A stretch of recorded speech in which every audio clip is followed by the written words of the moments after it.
Gold prices have hit all-time highs this year, but one analyst thinks that this run is not over, especially if you consider it on an inflation-adjusted basis.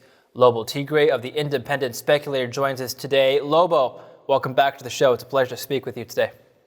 As always, David, happy to be with you. Tell us about your inflation-adjusted gold outlook. Actually, I have two inflation-adjusted gold outlooks, which I think is very interesting. But I got to jump in and correct real quick.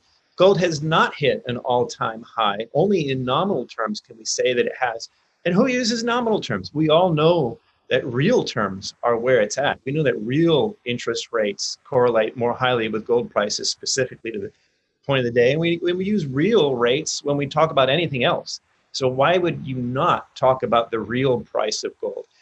And if we go by what the BLS publishes for its CPI data, we can see that gold has not hit a new all-time high. To match the 2011 peak, gold would have to go over 2150, which we haven't reached near yet. And to match its 1980 peak, it would have to go over 2700, which we're nowhere near yet. So I want to push back a little and say gold's not at an all-time high. And if you're looking for that to be the peak, then that's actually a very bullish case. The second point, the second real case here is, of course, that many of us are skeptical, shall we say, of the way the BLS produces its CPI numbers.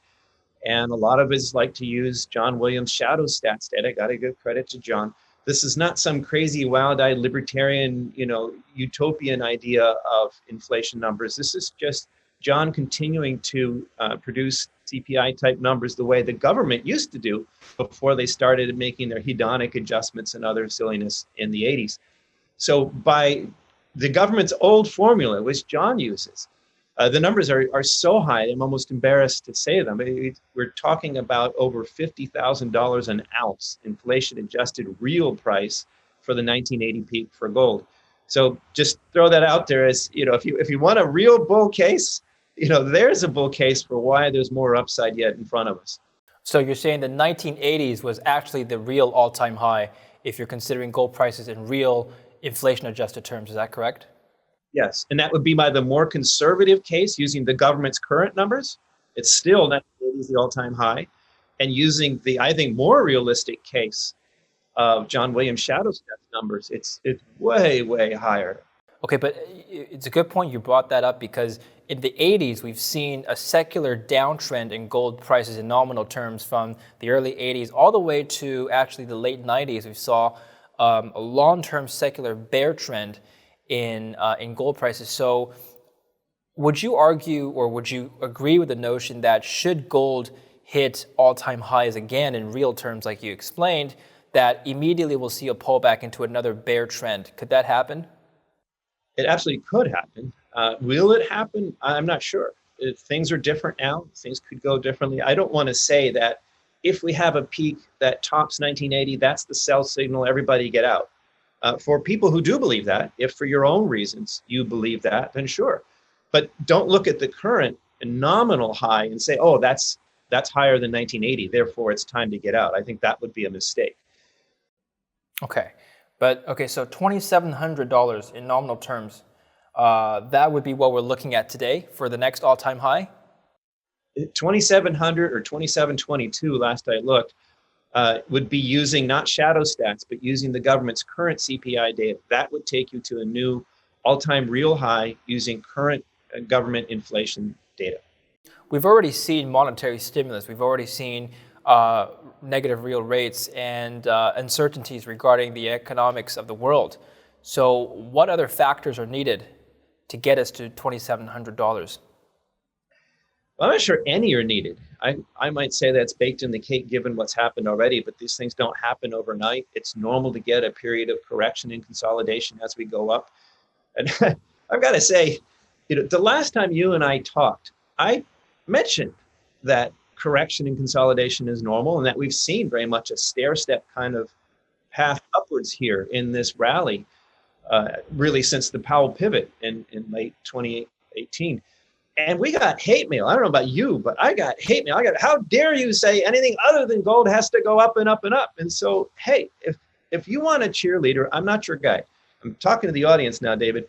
If you want a cheerleader who's just going to tell you, hey, gold's going to go to 50,000 or whatever crazy numbers out there, I'm not your guy. My commitment to my audience is to call them like I see them, be as realistic as I can. And I think it's realistic to look at gold prices in real terms. That said, we have reached a pause. I think that's great. The more it just keeps going vertical, the more nervous I am that it has to come crashing down. The more consolidation before we head higher, I think that the healthier. So I guess on an inflation-adjusted basis, then, how would you interpret gold's current valuations? How does it make you feel right now? On an inflation-adjusted basis, I would say,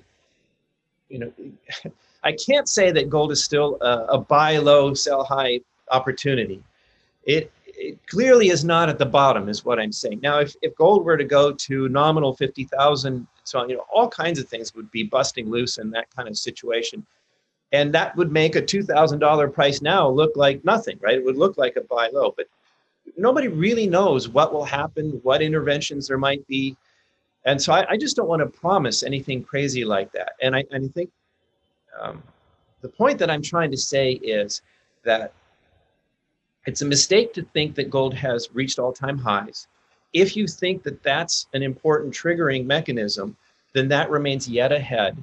And that what's happening now is very healthy. I mean, it's crazy to see the price action in some of these gold stocks acting though gold has peaked already.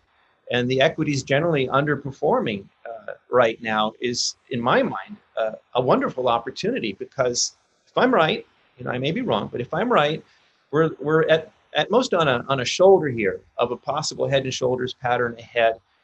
I'm not a technical analyst, but that's a good metaphor. I think, we may be on a significant shoulder here, but I do believe that the next leg is higher. And so inflation adjusted or not, I think that this presents us with a buying opportunity right now, particularly in the equities. We're going to talk about equities and gold mining stocks in just a minute.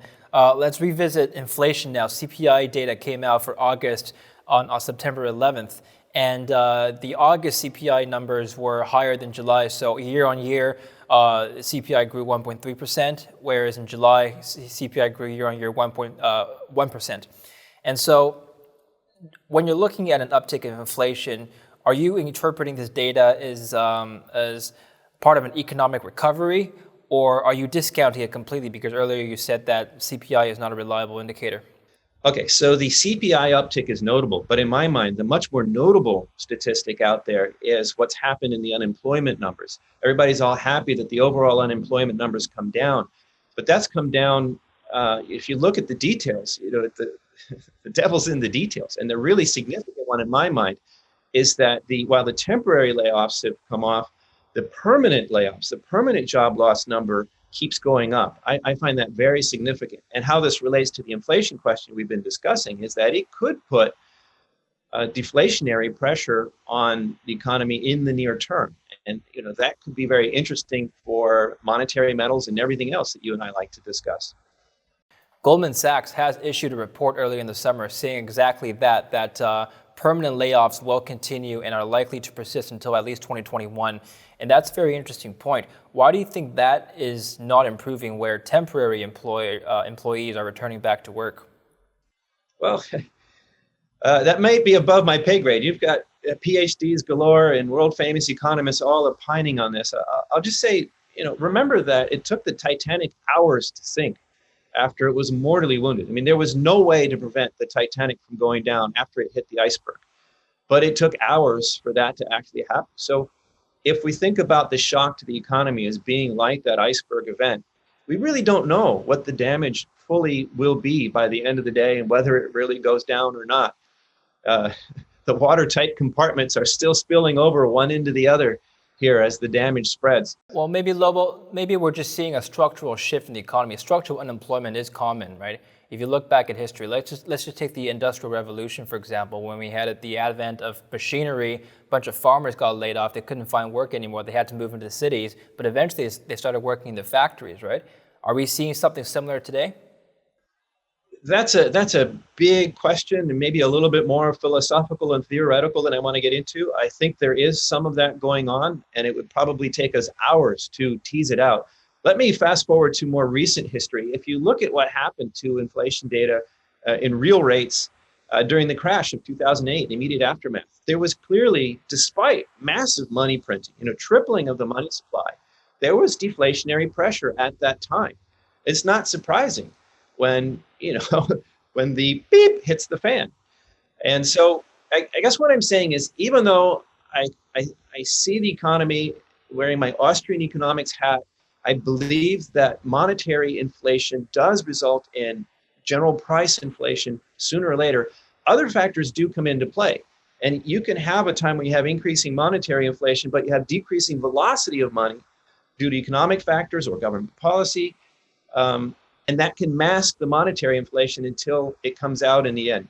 And that's really the punchline here, David. If there's anything else, or if there's one thing that I think people should remember, it's that I think at the end of the day, the printing press always wins. And I know there have been many esteemed arguments about why the money printing doesn't matter, or why it matters less, or why things are different now. But history shows us that 100% of the time, at the end of the day, monetary debasement matters, and the piper must be paid. And so temporary factors, what Goldman Sachs talked about, that could mask the monetary inflation's impact. But eventually, that money's already printed. That money creation's already done, and it has to have its effect sooner or later. Lobo, we've talked about your bull case for gold. I want to pick your brain on your bear case now, because offline you were giving me a very interesting reason as to why gold could see a correction. Tell us about that. Well, it relates to what we've just been talking about. If we do see near-term deflation, then that whole inflationary expectation, and you can look at the price of gold as a measure of inflation. And forget about the BLS or even shadow stats, whatever. Just look at the price of gold. You could call that an inflation barometer. So if suddenly you're not worried about inflation, and suddenly you're seeing deflationary pressures out there, that could cause a sort of knee-jerk reaction to say, oh, well, we don't need gold anymore. We're not worried about gold. And that could cause a sell-off. So, and there's another thing too. If that's one scenario, this economic bad news, potentially near-term deflationary scenario that could cost some, particularly mainstream people, and those people influence the traders in New York and London, whose actions result in the spot prices we quote so often, right? So there could be this perception issue. I think it'd be short-lived, but it could really put pressure on gold in the near term. The other thing would be, suppose the vaccine news really gets people excited again. I think the medical reality is it'll take a while for this to all work itself out. But let's say there's great news on the vaccine front. People are like, yay, life's back to normal. And that whole sudden tightening that we saw, people stopping to spend, starting to save, maybe some people went out and bought new flat screen TVs with their stimulus checks. But generally, there was this huge tightening up and this shift to saving mentality and safe haven mentality, which helped gold. If that turns around and suddenly, woohoo, it's happy times again, and we can go out, everything's back to normal. Let's go crowd the bars and crowd the beaches, crowd the movie theaters, everything's fine again. I could see where that would create another perception issue, particularly amongst policymakers. Oh, well, we don't need any more fiscal stimulus. Oh, we don't need any more easy policy. The Fed has promised they're going to keep rates low until whenever, forever. But if there's a sense of happy, joy in the economy again, they may say, oh, well, we need to start tightening again. Or even just their language saying, oh, we will start maybe thinking. We weren't thinking about thinking before, but now we might start thinking about it, and that could hit gold. Okay, Lobo, I don't mean to get you more hate mail on this, but I would like to press you on this further because it's a very interesting case you pointed out. Suppose we do get a scenario where we have a lack of fiscal and monetary stimulus, and suppose we do see a deflationary pressure creeping back into the economy. What could happen to gold in this case? Could we possibly see retracements to historic lows? Oh, we can absolutely see retracements. I doubt we'll see historic lows. I think we would see previous support levels tested. It would be very, very easy to see gold back at 1700. That wouldn't even be such a big wobble. All things considered, 5-10%, not that big a deal. A bigger correction, if people really decide, oh, that's it for gold, it's peaked, it's done, and at least the folks in New York and London, they decide that, I think we could easily see 1500. That kind of test would really be a moment of truth for the gold bugs out there in the world. If we got a test like that, I would be giving, selling blood, selling the car, garage sales. I'd do anything I could to raise money to deploy. I would think that would be a fantastic buying opportunity. I would not be in the least bit worried that gold is done, has happened. I would love to have an opportunity to buy like that. And let me throw one more thing in there.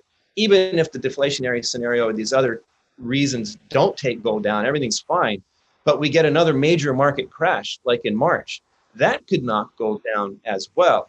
And I think that would be even shorter lived and also a wonderful buying opportunity. With these kinds of possibilities out there, one of my major missions right now is, I have an extensive portfolio of gold and silver stocks. I'm trying to build cash right now. I see these dangers on the horizon. I'm not saying they will happen, but I'm saying if they do happen, I want to have a lot of cash ready to deploy on some fantastic stocks that I'd love to own or own more of. Speaking of stocks, last time you were on the show with me, I remember this very well. You were very passionate about the notion that stocks are not going to go up forever. A lot of analysts have gone on air on a lot of different networks on TV and said, hey, look, stocks are going to go up in only one direction because of the Fed. What's your response? I think we've already seen a significant amount of waffling. We've seen some big retreats on Wall Street recently. So I also am pretty sure I didn't say it has peaked already. The fact that we're in a big bubble doesn't mean the bubble can't get bigger. I'm pretty sure I didn't call a top when I was on there, but they can't go up forever. I think we're already seeing people on Wall Street realizing that, hey, maybe it can't go on forever. And, just last week we saw a 1,000-point retreat on the Dow. That's a clear warning sign in my view. Well, could this continue, do you think? Is this the start of another bear trend? Absolutely. I mean, the idea that the easy money has to be good for stocks, I just don't think that's true. It has been. And I think traders in the major stocks and indices on Wall Street, they've been trained. Oh, easy money, stocks will go up, they buy. But at the end of the day, those companies, those stocks represent ownership of, have to operate in the real world. So if the real world is not in sync with Wall Street, Main Street, this division, so many of your guests have mentioned, everybody knows it, everybody has the sense, those two cannot go in different directions indefinitely. And if Main Street is not going to rise up to Wall Street, I think Wall Street has to drop down to Main Street. Okay, so let's say you don't want to buy gold. Let's say you don't want to buy stocks. Where else could you go? Well, I do want to buy gold and silver, by the way. Let's just hypothetically suppose you don't want to buy any of those things. What are the contrarian plays you have up your sleeve now, Lobo? That's the good way to put it. I love gold and silver. I do think they're going higher, and I do want to buy on a correction. But I can't say they're dirt cheap. I can't say this is a bottom feeder opportunity in gold and silver. What does qualify, in my view, is uranium. Now, there are other things that might qualify, but quoting our friend Rick Rule, I see those more as if questions rather than when questions. Whereas uranium, in my view, is very much a when question. I know uranium has tried investors' patience for years and years, but actually uranium's had a very good year so far. It's still up around $33, which is almost twice what it was at its bottom a couple years ago. It's been stair-stepping up, and it's still hated. People don't want to hear about uranium. The stocks are in the doghouse, most of them. And this isn't something that can just be substituted. It's not like the Mr. Fusion on the back of the time machine and the Back to the Future movies where you can put banana peels and beer cans in there. You got to have uranium to run your nuclear power plants.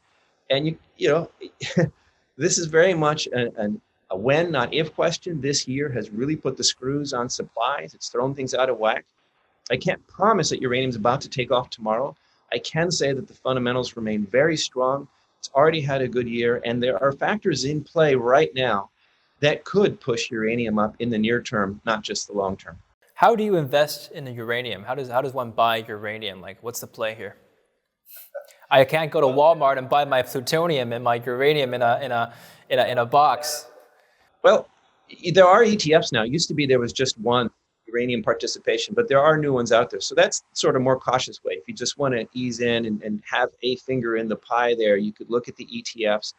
But of course, I'm looking for maximum alpha. So I'm looking at the stocks.